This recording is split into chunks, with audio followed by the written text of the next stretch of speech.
suas mãos para o céu e comece a clamar: Deus, eu preciso de Ti. Eu preciso da Tua visitação. Eu preciso da Tua palavra revelada. Eu desejo a Tua presença. Eu quero que o Senhor me visite. Comece a clamar agora. Você marcou um encontro com Deus neste lugar. Abra sua boca e clame: Deus, me visita agora.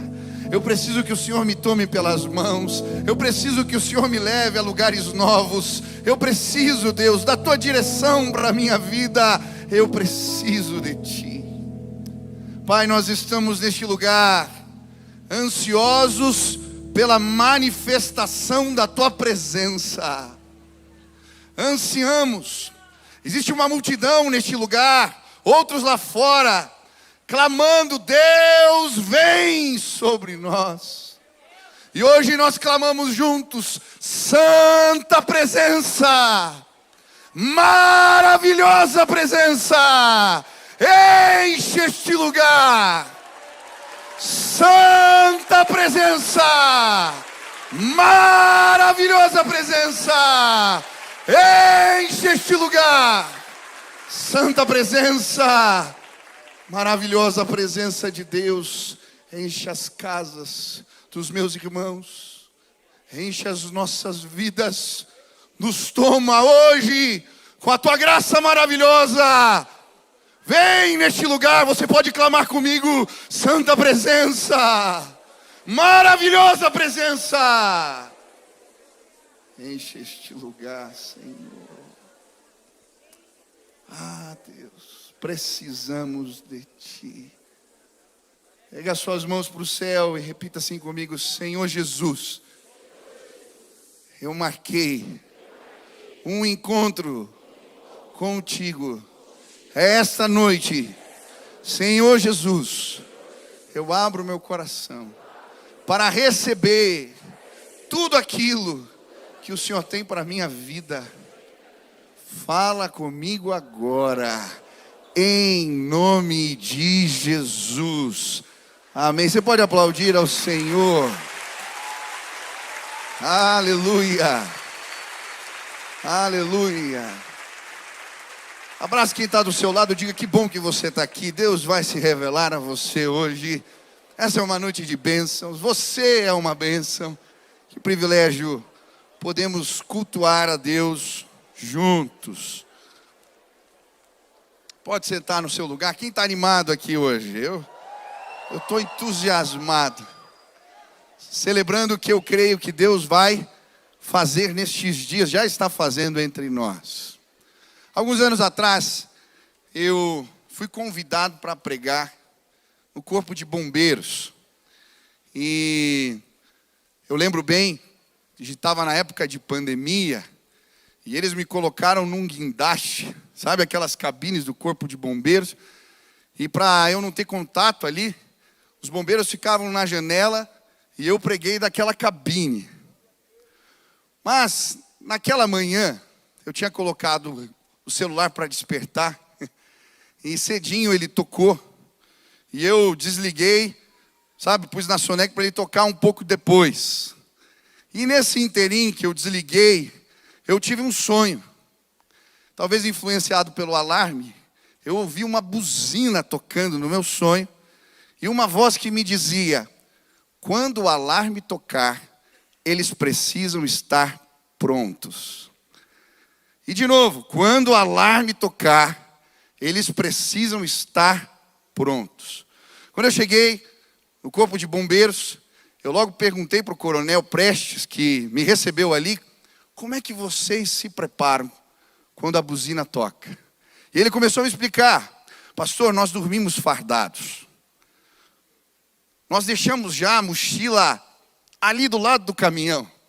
Porque quando a buzina toca, nós temos 2 minutos para sair. Segundos representam vidas. Nós estamos preparados. Quando a buzina toca, nós descemos por aquele corrimão, já fardados, pegamos as mochilas e então partimos. Às vezes menos de 2 minutos, 1 minuto e meio, nós conseguimos fazer isso. Naquela tarde, eu preguei para os bombeiros a respeito de estarmos preparados para nos encontrar com Deus. E foi tão lindo, vários aceitaram a Jesus. Pela janela eles levantavam as mãos e eu orava por eles. Hoje eu vim dizer para você, a buzina está tocando. Talvez você não seja capaz de ouvir, mas ela está tocando. Deus preparou maravilhas para nós. E nós precisamos estar preparados. Quem quer dormir fardado aqui? Quem quer estar pronto para receber tudo que Deus tem para nós? Você quer isso? Eu gosto quando Josué fala ao povo: preparem-se, santifiquem-se. Amanhã Deus fará maravilhas entre nós. Hoje eu vim dizer para você: prepare-se, santifique-se. Amanhã Deus fará maravilhas. Ele fará maravilhas. Ele está preparando coisas tremendas. Eu não sei se já aconteceu contigo, de uma bênção parece que escorre pelos dedos, ou a bondade do Senhor bate na porta da sua casa e você não está pronto para recebê-lo. Nós precisamos estar preparados para as bênçãos de Deus. Esses dias eu marquei de sair com a Nina, minha filha. Oi, Nina. Marquei um encontro com a Nina. E foi tão legal porque eu cheguei em casa, ela estava arrumada. Ela tinha tomado banho, tinha posto uma roupa linda. Ela pôs até o perfume da mamãe. E nós saímos. Eu cheguei e falei: filha, para onde você quer que o papai te leve? E ela falou: no McDonald's. Eu falei: tá fácil agradar a Nina, que bom. Entramos no carro, fomos no McDonald's. E depois eu falei: tá bom, filha, agora o papai vai te levar para comer uma sobremesa gostosa. Eu levei ela num lugar que chama Paris 6, tem umas sobremesas diferentes. E nós comemos um doce com Nutella, morango e sorvete. Quando chegou o doce, ela falou para mim: papai, eu falei: que foi? A mamãe vai ficar com ciúmes. Eu falei: não conta para ela que a gente veio aqui, porque eu nunca trouxe ela nesse lugar. Se preparar, nesse texto, significava trocar de roupas e tomar banho. Hoje, em nome de Jesus, eu quero te desafiar a se preparar, porque Deus vai nos tomar pelas mãos e vai nos levar a um lugar de delícias. Quem quer estar preparado? Prepare-se, amanhã Deus vai fazer maravilhas. Preparem-se, amanhã Deus vai fazer maravilhas. Preparem-se. Mas como nós fazemos isso? Eu acho interessante como Moisés preparou Josué para um tempo de bênçãos, para o novo de Deus, para as conquistas que envolviam a terra prometida. Uma das maneiras de preparar Josué foi ele delegando responsabilidades. Ele foi o servo, o assistente de Moisés, que carregava a capa, que andava junto. Ele foi o espia, que averiguou a terra. Ele também foi uma espécie de levita, de porteiro, que ficava na porta da tenda, guardando o lugar de encontro de Moisés com Deus. Mas ele também foi o comandante do exército na batalha contra os amalequitas. Hoje eu quero olhar para essa função que Josué desempenhou enquanto comandante e tentar entender, à luz da palavra de Deus, como esse exercício de comando, de guerra, preparou Josué para as bênçãos do Senhor. Quem quer aprender sobre isso? Amém? Se você trouxe Bíblia, abre em Êxodo capítulo 17. Nós vamos ler do versículo 8 ao 16. Êxodo 17, versículo 8 ao 16. Diz assim a palavra do Senhor: sucedeu que os amalequitas vieram atacar os israelitas em Refidim. Então Moisés disse a Josué: escolha alguns dos nossos homens e lute contra os amalequitas. Amanhã tomarei posição no alto da colina, com a vara de Deus em minhas mãos. Josué foi então lutar contra os amalequitas, conforme Moisés tinha ordenado. Moisés, Arão e Hur, porém, subiram ao alto da colina. Enquanto Moisés mantinha as mãos erguidas, os israelitas venciam. Quando, porém, as abaixava, os amalequitas venciam. Quando as mãos de Moisés já estavam cansadas, eles pegaram uma pedra e a colocaram debaixo dele, para que nela se assentasse. Arão e Hur mantinham erguidas as mãos de Moisés, um de cada lado, de modo que as mãos permaneceram firmes até o pôr do sol. E Josué derrotou o exército amalequita ao fio da espada. Depois, o Senhor disse a Moisés: escreva isto num rolo, como um memorial, e declare a Josué que farei que os amalequitas sejam esquecidos para sempre debaixo do céu. Moisés construiu um altar e chamou-lhe: o Senhor é a minha bandeira. Eu acho interessante como Moisés prepara Josué aqui.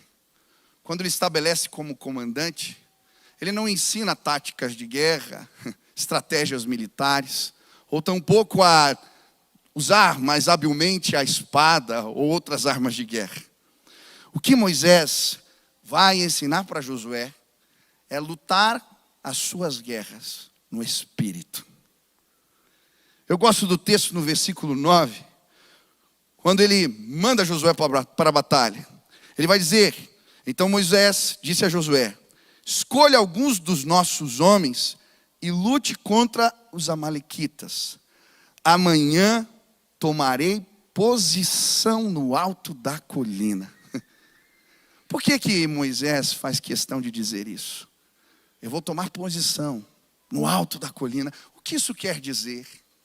Sabe, eu creio que Moisés queria ensinar a Josué que existem posicionamentos de fé, posicionamentos espirituais que nos levam ao lugar das promessas, ao lugar das bênçãos, ao lugar do novo, das conquistas de Deus. Hoje eu quero falar com você a respeito de alguns posicionamentos de fé que você precisa adotar, que eu preciso adotar na minha vida, se queremos viver o novo de Deus. Quantos desejam isso?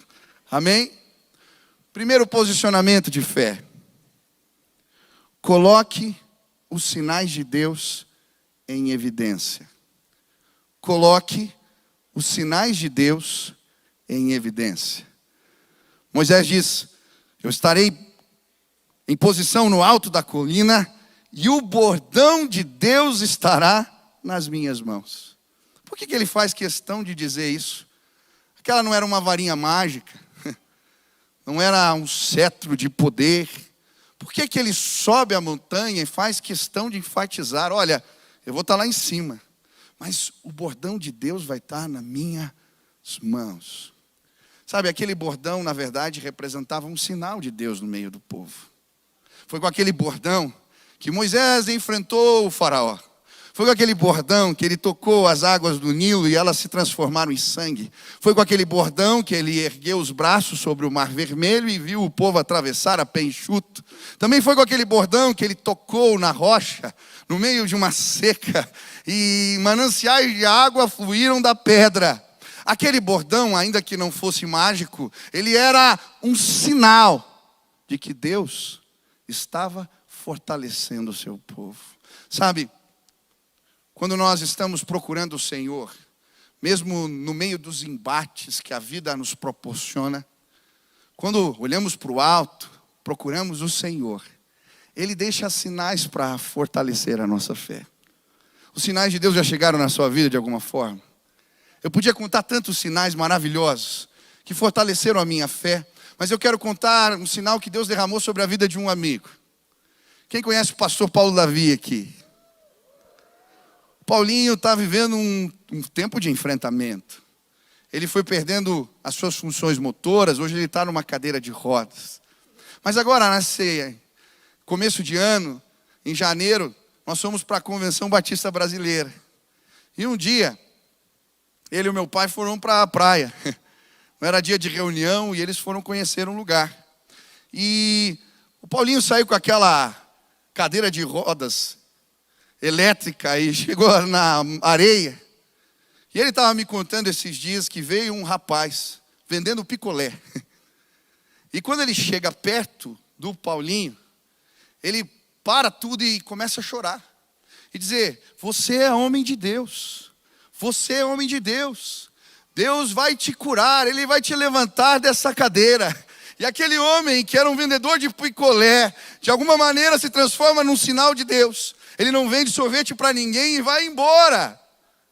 Sabe, por vezes Deus manda os seus sinais, os agentes dele, Os recados que chegam, às vezes em formato de versículo, às vezes em formato de palavras, às vezes um telefonema, às vezes uma palavra que salta da Bíblia para você. Sabe, sinais de Deus que fortalecem a nossa fé. Quem já experimentou isso? Agora, o que me chama a atenção é que quem manda os sinais é Deus. Mas nós temos o papel de colocá-los em evidência. Moisés fala assim: Ei, você está no Vale de Refidim. O Vale de Refidim era um lugar escuro, complicado. Ali a água acabou, ali eles foram traídos, ali eles foram difamados, ali eles passaram por dificuldades e traições, ali uma guerra inesperada aconteceu. Moisés está dizendo para ele: Ei, eu estou subindo. E o sinal, o bordão de Deus vai estar no alto da montanha. Na hora que a guerra estiver acirrada embaixo, olha para cima. A hora que as coisas estiverem complicadas, olha para cima. Eu já coloquei o cajado em cima da montanha. Hoje eu vim dizer para você, nos tempos de enfrentamentos, precisamos levar cajados para cima das montanhas. Colocar os sinais de Deus em lugares altos, para que possamos olhar para eles e não desistir dos propósitos de Deus. Eu recebi uma palavra tão linda, eu estava cheio de medos. No começo desse ano eu recebi um versículo, Jeremias 20:11, de um amigo. O Senhor, porém, está ao seu lado como um poderoso guerreiro. Sabe o que eu fiz? Esse versículo eu ensinei para os meus filhos. Toda a refeição antes do almoço nós repetimos o versículo de novo. É uma maneira de colocar o cajado no alto da montanha e lembrar quem está ao meu lado. Ei, eu quero te ensinar a conquistar em nome de Jesus. Quantos querem conquistar coisas? Por vezes Deus deixa sinais, preste atenção. Eu lembro bem, quando eu comecei no ministério trabalhando com adolescentes, um dia eu estava orando e Deus falou comigo: Olha, o seu campo missionário são as escolas de Curitiba. E eu comecei a orar pelas escolas. E então um dia dentro do carro, eu vi algo.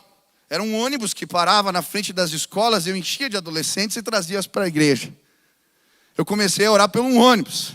Como é que eu fiz isso? Eu peguei o sinal de Deus, transformei ele numa fotografia de um ônibus velho, coloquei na prateleira do meu quarto. E toda vez que eu passava por aquele lugar, eu falava: Deus, me dá esse ônibus. Deus, me dá esse ônibus. Deus, me dá esse ônibus. Eu estava colocando o cajado em cima da montanha. Mas sabe o que aconteceu? Em algumas semanas, um atleta ficou sabendo que eu queria de um ônibus. E ele fez uma oferta. E eu lembro bem, nós compramos um ligeirinho aposentado.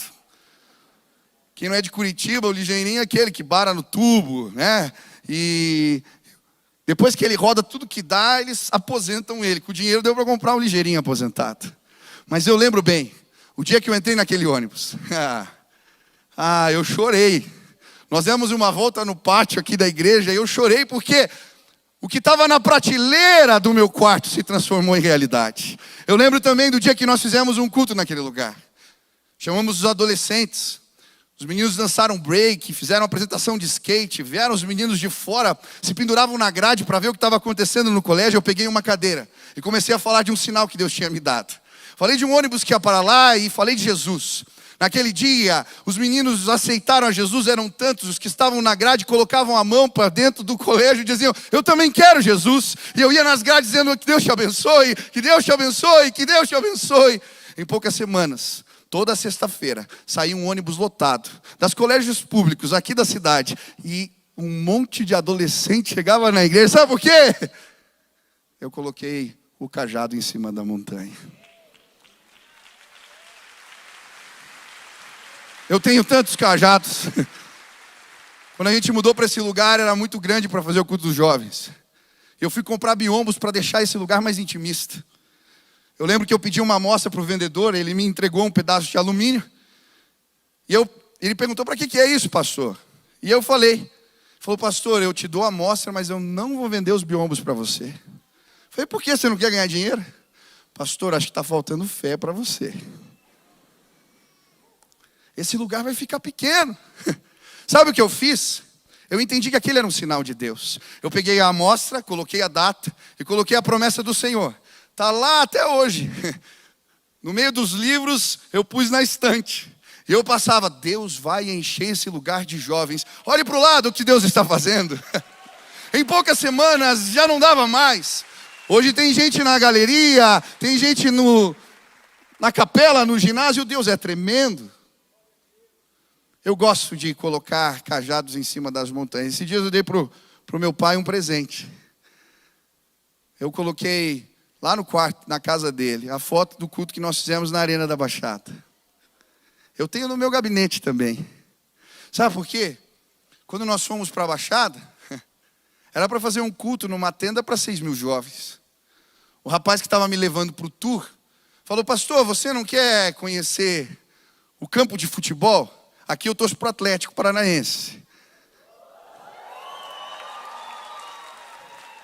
Eu falei, lógico que eu quero. Ele me levou lá para o vestiário. E ele falou, pastor, espera um pouquinho, eu vou pôr o som da torcida. E daqui a pouco começa aquele barulho de multidão. E ele diz, pode subir. E eu começo a subir as escadas ouvindo aquele barulho de multidão. E quando eu ponho o pé no gramado, eu vi aquele lugar lotado. Falei, meu Deus, o culto vai ser aqui. Nós não tínhamos dinheiro. Nós não tínhamos controle sobre a agenda do clube. Nós não tínhamos tanta gente para colocar naquele lugar, mas nós tínhamos uma visão. Nós colocamos ela em evidência. E começamos a orar por isso. E nós já fizemos 2 cruzadas. Batemos o recorde de público da Baixada aqui no estádio em Curitiba. Não foi jogo da Copa do Mundo, não foi nada diferente. Deus fez algo especial.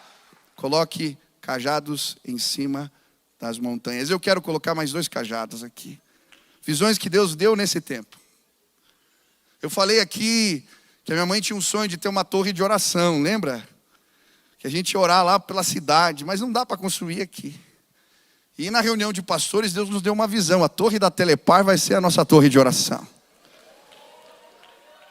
E eu comecei a orar por isso. Nós tiramos uma foto na reunião atrás da torre. Vai virar quadro na minha casa. Mas essa semana eu liguei para o vice-prefeito. E contei meu sonho para ele. Ele amou a ideia. Ele falou, pastor, espera um pouco, mas nós vamos dar um jeito de fazer isso acontecer em breve. A igreja do Senhor Jesus vai estar na torre, um ponto turístico dessa cidade, todos juntos declarando, a violência vai acabar. Deus vai abençoar essa cidade. Ei, hoje eu quero colocar o cajado em cima da montanha junto com você. Ontem a Ana me deu uma palavra. Ela me falou a respeito do terreno do lado.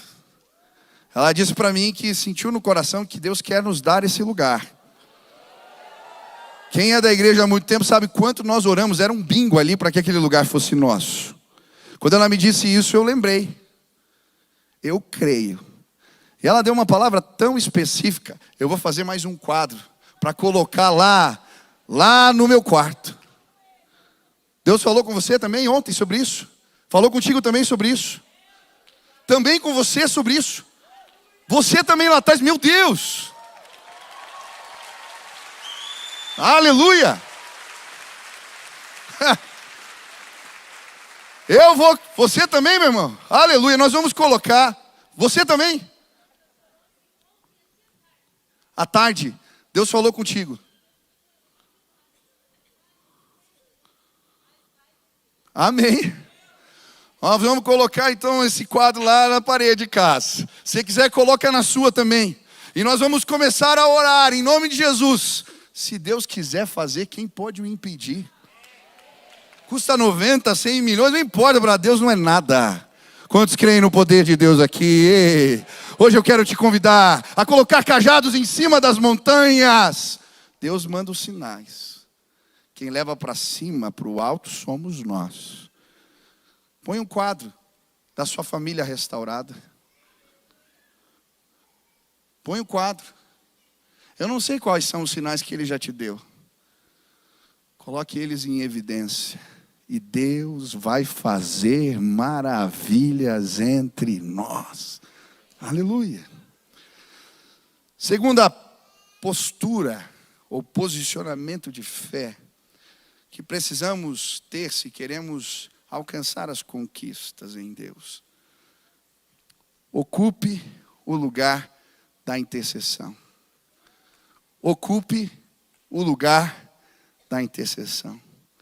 Enquanto Moisés mantinha as mãos erguidas, os israelitas venciam. Quando, porém, as abaixava, os amalequitas venciam. Sabe, se queremos preparar-nos para as maravilhas de Deus, precisamos ocupar este lugar. Eu acho interessante porque não eram das mãos de Moisés que a bênção vinha. Mas de uma certa maneira Deus queria mostrar para Josué que não era a sua habilidade, a sua performance, a sua inteligência na batalha que o tornou bem-sucedido, mas o favor de Deus. De certa maneira, enquanto Moisés estava com os braços erguidos, ele estava ensinando aquele jovem impetuoso, aprendiz, a guerrear no espírito. Nós vamos vencer guerras. Nós vamos chegar a lugares altos, se ocuparmos este lugar, o lugar da intercessão. Mas o que a Bíblia nos fala sobre isso? O que representa ocupar esse lugar? Em primeiro lugar, a intercessão na perspectiva bíblica, ela significa representar alguém diante de Deus. A palavra no hebraico, intercessão, significa se colocar na frente com força, colidir violentamente. E era exatamente isso que Moisés estava fazendo. É por isso que ele estava exausto. Ele estava lutando em oração em favor do seu povo. A Bíblia vai nos mostrar vários exemplos de intercessores. Em Isaías 53, versículo 12, a Bíblia nos mostra Jesus intercedendo. Por isso lhe darei a parte de muitos, e com os poderosos repartirá ele o despojo. Porquanto derramou sua alma na morte e foi contado com os transgressores. Mas ele levou sobre si o pecado de muitos e intercedeu pelos transgressores. Jesus se coloca diante de nós com força. A ira de Deus vem sobre ele, porque ele intercede por nós. Abraão faz o mesmo em favor da sua família, de Ló, dos seus. Em Gênesis 18, o anjo vem anunciar que uma destruição aconteceria em Sodoma e Gomorra. E ele então começa agora a lutar em oração, em favor dos seus. Deus, se tiver 50. Ah, Deus, se tiver 40. Deus, se tiver 30, 20, 10, ele não para. Ele está lutando pela sua família, lutando em oração. A Bíblia também nos apresenta o exemplo do Espírito Santo em Romanos 8, 26. Também o Espírito, semelhantemente, nos assiste em nossas fraquezas, porque não sabemos orar como convém, mas o mesmo Espírito intercede por nós sobremaneira com gemidos inexprimíveis. Ele geme, ele luta, ele sofre por nós, ele se coloca diante de Deus em nosso favor. O Espírito está gemendo agora. Ele está clamando para que os filhos de Deus se apresentem nestes dias. Ei, intercessão. Você já lutou por alguém em oração?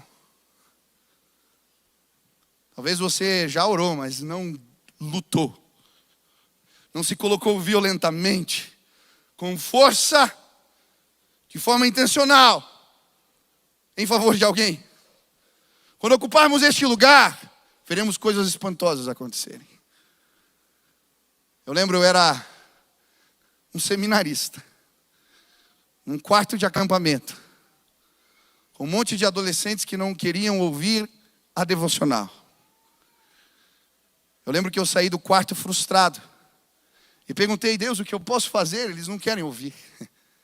E Deus me disse: se coloque na posição de intercessão por eles. Tinha mais um crente no quarto. A gente estava num chalé com 14. Quando os meninos foram dormir, nós dobramos os joelhos e começamos a orar. Madrugada dentro, pedindo: Deus, faz algo aqui. Nós lutamos por aqueles meninos na madrugada. Nós fizemos isso a noite toda. No outro dia de novo, no outro dia de novo. E quando era o quarto dia de acampamento, eu lembro, nós estávamos orando aquele dia um pouco mais alto. Estávamos literalmente guerreando em favor daqueles meninos, intercedendo por eles em oração. E de repente, um mover de Deus começa a acontecer no quarto. Um menino de cueca desce a beliche e começa a chorar. Mas ele não chorava, ele gritava. E ele começa a se arrepender dos seus pecados e confessá-los em voz alta. Ele dizia: eu não aguento mais, parem, eu não aguento mais. E ele começa a falar tudo que ele estava fazendo, e de repente um outro desce. E o outro vem. E de repente todos os meninos estavam clamando e gritando dentro do quarto. Nós não tínhamos feito nada, apenas experimentado o poder da intercessão. Quem trabalhava comigo nos adolescentes, nós começamos a fazer isso em todos os acampamentos. Quando os meninos iam dormir, nós nos ajoelhávamos no quarto, orávamos por eles. Quantas vezes demônios se manifestavam durante a madrugada, enquanto nós estávamos orando ali. Sabe por quê? Hoje você veio a esta casa para aprender a lutar pelos seus no Espírito. Quando nos colocamos neste lugar, Deus faz coisas incríveis. Eu quero te desafiar a lutar pelos seus filhos, a se colocar nessa posição em favor do seu marido, da sua esposa, daqueles que você quer ver se converterem na sua casa. Existem promessas de Deus para os que intercedem pelos seus. Isaías 44, 3, 5, preste atenção. Quantos são pais aqui? Derramarei o meu espírito sobre a sua posteridade e a minha bênção sobre os seus descendentes. Um dirá: sou do Senhor. Outro escreverá na sua própria mão: sou do Senhor. Outro por sobrenome tomará o nome de Israel. Aleluia. Interceda pelos seus. Outra promessa, Isaías 54, 3. A Bíblia diz que eles conquistarão cidades e nações. Isaías 54, 13 diz: eles serão ensinados pelo Senhor, e grande será a paz das suas crianças. Aleluia. Os seus filhos vão ser ensinados pelo próprio Deus. Ele vai se revelar na sua casa. Interceda. Salmo 144, 12. Eles serão como planta viçosos e colunas de palácios. Aleluia. Joel 2, versículo 28 e 29. Eles profetizarão e terão visões. Salmo 112, versículo 1 e 2. Eles serão poderosos na terra. Ei, ocupe esse lugar. Ocupe esse lugar. Talvez você seja filho, os seus pais não são convertidos. Eu tenho histórias e mais histórias que eu já ouvi aqui, de filhos que se colocaram nesse lugar em favor dos seus pais, e a família inteira se converteu. Ei, em nome de Jesus, você vai ver a sua casa servindo ao Senhor. Você vai ver a sua casa servindo ao Senhor. Se coloque no lugar da intercessão. Segundo lugar, interceder significa uma entrevista com Deus. 1 Timóteo 2,1 diz: antes de tudo recomendo que se façam súplicas, orações, intercessões e ações de graça por todos os homens. Agora a palavra no Novo Testamento, no grego, ela tem outro significado. Ela significa entrevista. Nessa perspectiva, a intenção tem a ver com alinhamento de propósito. Quando Deus revela os propósitos dele para mim, e em oração eu luto para que esses propósitos se cumpram. É uma entrevista. Um exemplo disso, claro, é o exemplo de Elias. Ele ora e Deus revela os seus propósitos. Durante 3 anos e meio não tinha chovido. E Deus fala para ele: vai chover de novo. Ele avisa para o rei Acabe, mas logo em seguida ele sobe a montanha, e o que ele faz? Ele luta, ele intercede, ele luta em oração diante de Deus para que esse propósito se cumpra. E ele luta de tal maneira que ele manda o seu servo olhar uma vez. Ele volta e não vê nada no céu, ele manda de novo, e de novo, e de novo. E ele é naquela posição de intercessor. Ele vê um pequeno sinal no céu. E ele sabe: Deus vai derramar chuva sobre a terra seca. Sabe, por vezes, Deus revela os seus propósitos para nós. Mas Ele nos dá o privilégio de participar do que Ele vai fazer entre os nossos, neste tempo, Em nome de Jesus. Quantos querem uma entrevista com Deus? Se transforma em intercessor. Ele vai revelar os propósitos. Ele vai te dar o privilégio de lutar por eles em oração. Provavelmente você já ouviu falar do que está acontecendo em Asbury. Eu queria passar um vídeo pequenininho do que está acontecendo lá. Dá uma olhada nesse vídeo.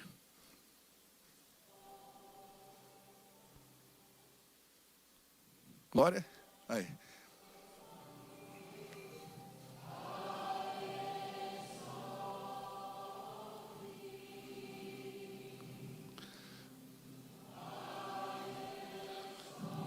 Dez jovens se colocaram no lugar de intercessores.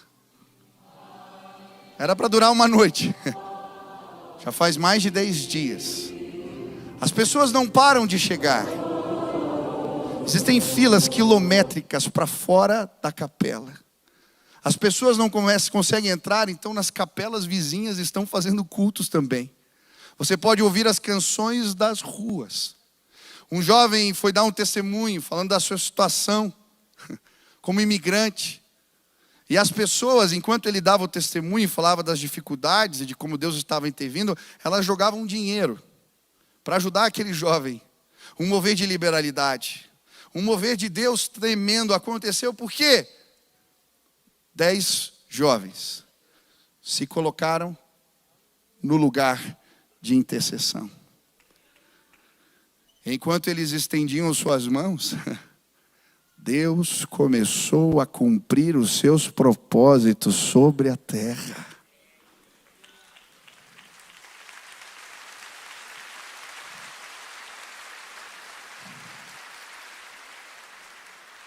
Eu quero convidar você para ocupar esse lugar. Eu creio que o que vai acontecer aqui em Curitiba vai tocar o mundo. Eu estava de férias orando, no chuveiro. Enquanto orava, me veio uma foto. Eu vi uma multidão na frente do Palácio do Governo. Não tinha palco, não tinha microfone. Eu só vi pessoas de joelho orando. Eu compartilhei com a Sil. Nós fizemos a nossa reunião de oração dos pastores, de planejamento, fomos para um retiro. E nós estávamos orando pelo movimento de oração da nossa igreja. Eu pedi para que cada um escrevesse, talvez um versículo, uma palavra, se vissem algo, e compartilhasse. Enquanto nós estávamos compartilhando, o Paulinho levantou a mão. Ele falou: eu vi algo aqui. Eu vi algo. Eu vi uma multidão na frente do Palácio do Governo. Estavam todos de joelhos. Não tinha banda, não tinha nada. Era uma multidão apenas orando. E eu disse: eu vi a mesma coisa no chuveiro, há algumas semanas atrás. Eu não sei o que vai acontecer, mas eu tenho uma plena convicção. Deus está nos chamando o povo de Deus nessa cidade para se colocar no lugar de intercessão. As nossas vitórias virão do alto. Erga suas mãos. Não é uma tática de guerra, não é uma articulação, não é um movimento político, não. Nós vamos vencer quando subirmos as montanhas com os braços erguidos e essa terra vai saber que existe um Deus que é todo poderoso. E quando Ele brada, não há quem possa. Quando Ele fala, não há quem possa o impedir. Ele é Deus. Há alguma coisa difícil para Ele? Vamos orar, vamos interceder, e a glória de Deus vai varrer esta terra, eu creio nisso. Terceira postura de fé: procure amigos de oração. Procure amigos de oração. Arão e Hur mantinham erguidas as mãos de Moisés, um de cada lado, de modo que as mãos permaneceram firmes até o pôr do sol. Sabe, ocupar esse lugar de intercessão é cansativo. Não é apenas uma oração. Moisés estava lutando lá em cima. E chega um momento que ele é tomado pelo cansaço. E é nesse instante que os amigos chegam. os amigos de oração. Eles pegam as mãos de Moisés, Arão de um lado e Ur do outro, e as mantêm erguidas. Sabe, eu tenho tido o privilégio de ser abençoado por Deus com amigos de oração. Por vezes nos embates nós cansamos. Mas como é especial ter alguém que te liga e fala, cara, está na hora combinada. Levanta aí, acorda aí. Durante mais de 2 anos, eu tive centenas, milhares de amigos de oração. Estava orando por uma causa maravilhosa. E um monte de gente se ajuntou para orar comigo. Mas sabe, às vezes eu perdi a hora. E então o meu telefone começava a tocar. Eram os amigos de oração dizendo, Michel, está na hora. O povo está esperando. E eu chegava atrasado, descabelado na live de oração. Mas nós orávamos. E tantos milagres aconteceram. Agora eu estou tão feliz porque a minha esposa tem as amigas de oração dela. Elas começaram um projeto no Parolim e um dia as meninas que faziam balé, eram discipuladas naquele lugar, mandaram seus pedidos de oração. E ela e as líderes desse projeto ficaram tocados, porque eram problemas muito sérios. Então alguém começa a orar 3 horas da manhã. Junta com mais outra amiga, e esse ano Deus fala com a Sil sobre o exército da madrugada. E agora eu estou dormindo à noite, e de repente eu começo a ouvir minha esposa chorar. Está lá o computador aberto, mais umas 10 amigas no Zoom. E elas estão orando pelas meninas, mas não só pelas meninas, estão orando umas pelas outras. E Deus acendeu algo lá na minha casa. Eu estava pedindo para Deus, Deus me dá um amigo de oração assim também. E Deus me mostrou quem vai ser meu amigo. Vai ser o Benício. Esse ano vai ser o Beni. Eu estava orando, Deus falou para mim, você precisa ensinar o Beni a orar. Um dia, eu estava fazendo a live de oração e quando eu olhei para o lado, ele estava do meu lado. Eu falei, filho, o papai vai orar agora, quer orar comigo? Ele estava com o olho meio fechado assim, olhando. Ele falou, quero, pai. E aí ele veio do meu lado. Eu falei, ó, o pai de manhã ora andando porque eu tenho sono. E aí a gente começou a orar. Ele de mãozinha dado comigo, nós fomos na cozinha. E nós íamos andando pela sala, pelo corredor, pelos lugares de casa. E eu ia dizendo, Deus, visita o meu filho. Deus, visita a minha casa. Deus, faz algo novo. Sabe, essa semana eu fiz isso de novo com o Beni. Eu quero que ele seja o meu amigo de oração. E nós vamos ver coisas tremendas do poder de Deus, filho, acontecendo juntos. Eu quero que o Beni lembre da presença de Deus revelada nas madrugadas. Eu quero que ele entenda o que representa quando, no meio de um louvor, Deus vem. Eu não quero ensinar simplesmente o que é oração, no grego e no hebraico para ele. Eu quero que ele veja os meus passos cansados, a dificuldade para acordar cedo, mas para ocupar uma posição que faz toda a diferença e muda tudo. Sabe o que precisamos? De pais que levantem os seus filhos, de irmãos que acordem seus irmãos, de amigos que acordem mais cedo para acordar uns aos outros. A liderança dessa igreja vai fazer isso em nome de Jesus. Os pastores vão incomodar uns aos outros, os diáconos também, os líderes de célula e supervisores, e nós vamos nos colocar no lugar que Deus nos chamou para estar. Nós vamos subir a montanha, estender as mãos, e a glória de Deus vai cair neste lugar. Quantos querem subir nesse lugar junto comigo? Quantos querem convidar amigos de oração? Talvez Deus colocou alguém no teu coração hoje. Ei, em nome de Jesus, vá atrás dessa pessoa. Você vai mudar a sua vida e a vida dela. Sozinho é mais difícil. Por isso nós somos igreja. Durante mais de 2 anos eu não furei uma devocional porque eu tinha amigos de oração. Você vai viver isso em nome de Jesus. Nós vamos ver coisas novas. Quantos querem ter amigos de oração? Última lição e posicionamento, e eu quero encerrar. Se o teclado quiser vir aqui, já me ajuda.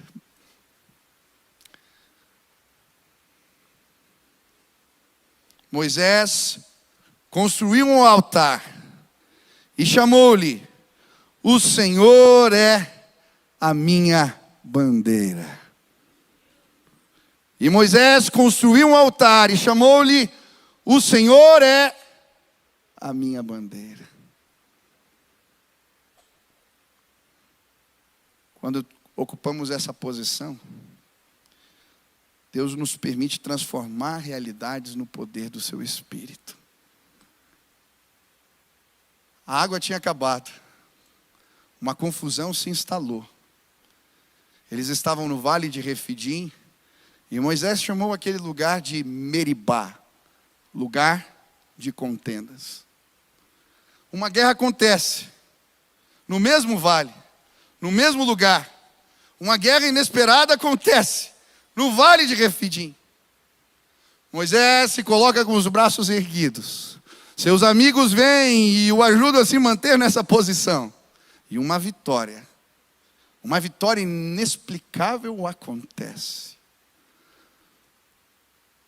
Quando a guerra acaba, aquele homem de Deus pega algumas pedras. E ele começa a construir um altar. E então, aquele lugar que antes ele havia chamado de Meribá, agora ele chama Yahvé Nissi. O Senhor é a minha bandeira. A palavra bandeira, talvez a melhor tradução fosse estandarte. Não é uma simples bandeira. Essa é uma bandeira de guerra que levamos para as batalhas. O estandarte era isso. O que Moisés estava dizendo é: eu levei Deus para as minhas guerras, e Ele transformou Meribá em lugar de vitória. Hoje eu vim colocar uma bandeira nas suas mãos. Deus já fez isso. Ele colocou uma bandeira nas suas mãos. Nós vamos visitar os lugares de confusão desta terra, e no poder do Espírito declararemos: Yahvé Nissi. A vitória do Senhor chegou. A vitória do Senhor chegou. A vitória do Senhor chegou. A vitória do Senhor chegou. Nos últimos meses eu vi tanta confusão, tanta briga, tanta discórdia. Mas hoje eu peguei a minha bandeira, o meu estandarte. Eu vim fincar hoje sobre esse altar e declarar: Yahvé Nissi, aleluia. A minha bandeira é o Senhor. Eu não sei que tipo de confusão se instalou perto de você. Realmente não sei. Talvez Meribá represente a sua casa hoje. Um lugar de discórdias, de conflitos, de confusões. Deus colocou uma bandeira nas suas mãos. Talvez Meribá para você represente o lugar onde você estuda. Tanta discórdia e confusão ali. Mas o Senhor é a sua bandeira. Yahvé Nissi. Talvez você olhe para o lado, no lugar onde você mora, ou pela janela, e o que você vê é confusão. Hoje Deus vai tocar pessoas nesse lugar. Você vai transformar realidades no poder do Espírito Santo. Você vai transformar realidades no poder do Espírito Santo. Você vai transformar realidades no poder do Espírito Santo. Você vai transformar realidades no poder do Espírito Santo. Ei, se levantem, jovens.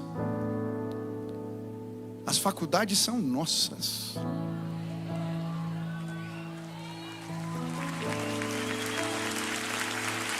Se levantem, adolescentes. As escolas são nossas. Se levantem, professores. Deus colocou uma bandeira nas suas mãos. Talvez o caos se instalou na porta da sua casa. Realidades vão ser transformadas no poder do Espírito Santo. Nós começamos um projeto social nessa igreja, o contraturno escolar, o projeto Agir, e pedimos para que eles mandassem os piores alunos. Eles vão lá de tarde. Mas sabe, Deus colocou uma bandeira em nossas mãos. E no poder do Espírito Santo, esses meninos estão começando a tirar nota alta. Eles estão mudando de comportamento. Esses dias, eu fui almoçar num restaurante. Eu estava comendo e de repente vem um garçom. Ele disse: você pode ficar de pé? Eu falei: achei estranho. Posso te dar um abraço? Eu disse: pode. Eu quero te agradecer. Eu falei: por quê? Eu estava morando na rua. E o projeto da Cristolândia veio me buscar. Eu estou trabalhando hoje, eu refiz a minha vida. Obrigado por acreditar na gente.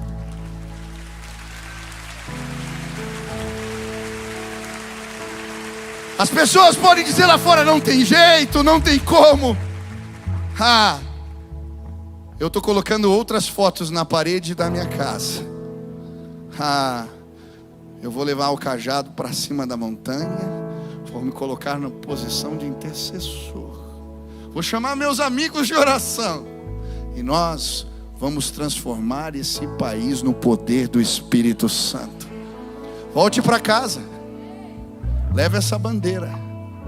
A sua família não vai ser mais a mesma. Volte para o lugar onde você trabalha. Você foi comissionado. Ele é sua bandeira. Entre naquele lugar. As pessoas vão saber. Quando um homem de Deus e uma mulher de Deus chega num lugar, as pessoas sabem. Eles têm um brilho nos olhos. Eles têm um jeito de falar. Eles transpiram a graça. Eles derramam amor por onde passam. Ei, Deus quer fazer algo novo hoje, neste lugar. Eu quero trocar de roupa e tomar banho. Eu quero estar pronto. Porque quando meu pai chamar, eu quero sentar na mesa do banquete. Preparem-se. Amanhã Deus fará maravilhas entre nós. Preparem-se. Venham, jovens. Comecem a orar nas madrugadas. Orar pelas cadeiras vazias. Amanhã Deus fará maravilhas entre nós.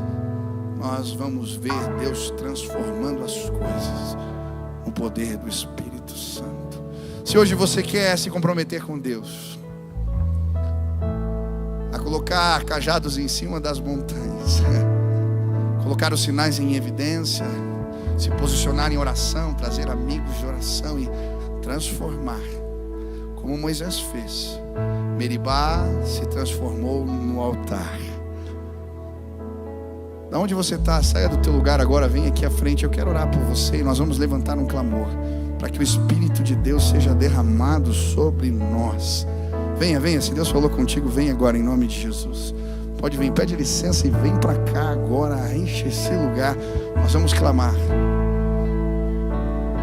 Talvez você está clamando pelos seus. Traga a sua confusão para cá. Traga o seu Meribá para cá. Venha, venha, venha, venha, venha agora. Faça deste lugar um memorial, porque aqui algo novo do Senhor começou na sua história. Venha agora em nome de Jesus.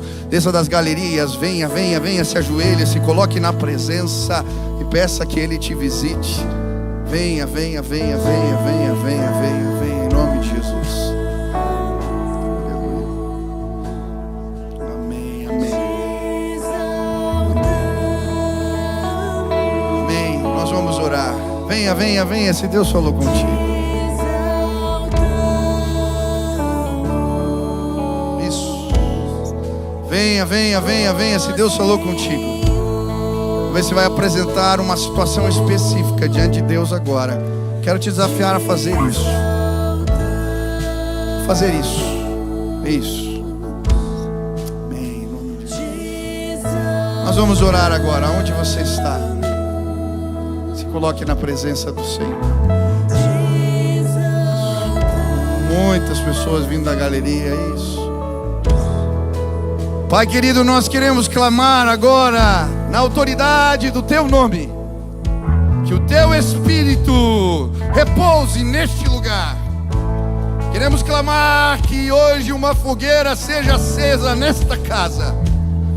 Existem centenas, milhares que estão trazendo os seus gravetos. Pai, que um movimento de oração que vai começar aqui nestes dias possa tocar o mundo, Pai, em nome de Jesus. Levanta intercessores nessa casa. Levanta gente violenta, gente que luta no espírito, gente que se coloca diante de Deus. Pai, em nome de Jesus, agora se torna irresistível nesse lugar. Que o clamor do Espírito possa ser ouvido nesta casa. Pessoas vieram aqui, Deus, trazendo Meribá, lugares de confusão, situações complexas, complicadas, que se apresentam diante deles. Mas eu quero clamar que possamos erguer as mãos e ver a Tua glória de novo. Nós cremos, Pai, que um posicionamento de fé e de oração pode transformar as coisas.